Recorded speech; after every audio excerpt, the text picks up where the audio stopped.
think also the invitation came from this woman that I saw one morning outside of my window. You know, early winter morning in Melbourne. I'm just feeling like, how am I going to brave the day today? You know, taking my kids to school and all that.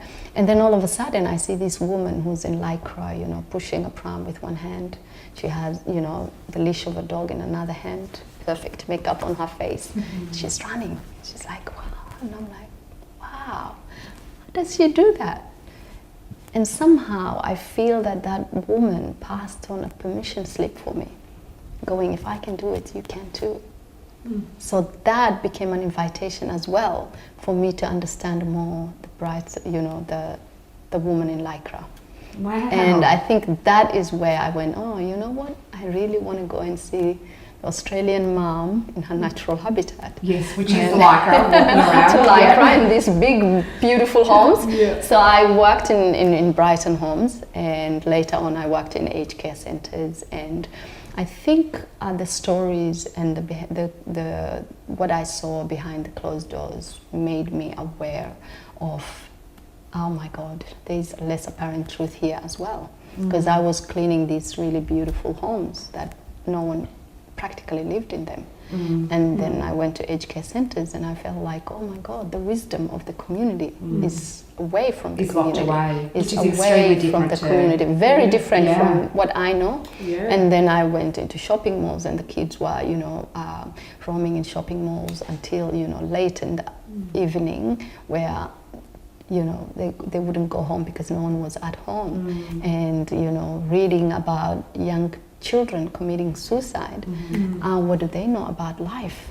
And so then in drugs and isolation and all that, and then I realized, oh my God, you know, I'm not here randomly. I'm here to remember what I've forgotten about myself, which at that time I felt was independence. I'd forgotten my independence because I was raised in a communal culture, which is dependency. And then, you know, I was introduced into the coffee culture, and I started talking with Western women, and I realized that amidst the glamour, the glory, and even the independence, it meant that there was the dependency missing. So none on its own can work. As much as I admired, you know, that independence, it meant that on its own, it wasn't workable.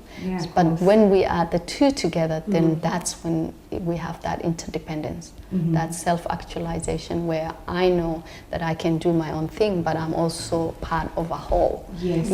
And so that's where the Raw Garden became part, you know, I initiated that. And mainly because I wanted to work with women. So RAW stands for Resilient Aspiring Women.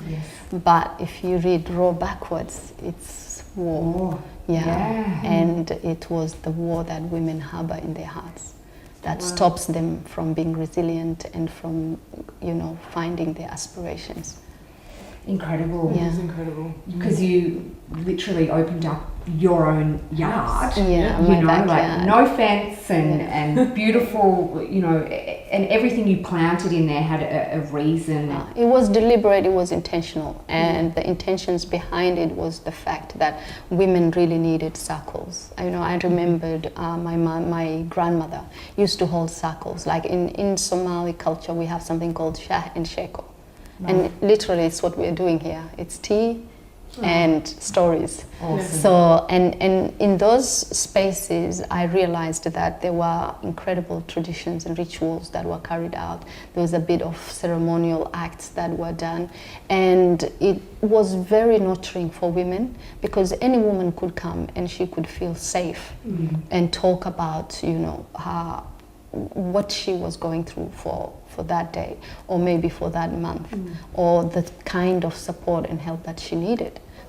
That space served a lot of different things, and somehow, somewhere, I felt like, you know what, we could have this, create that, and I'm so glad that I did it as a community garden. Because again, I feel like gardens, Mother Earth is calling us as well for healing, to heal us, but to also heal itself.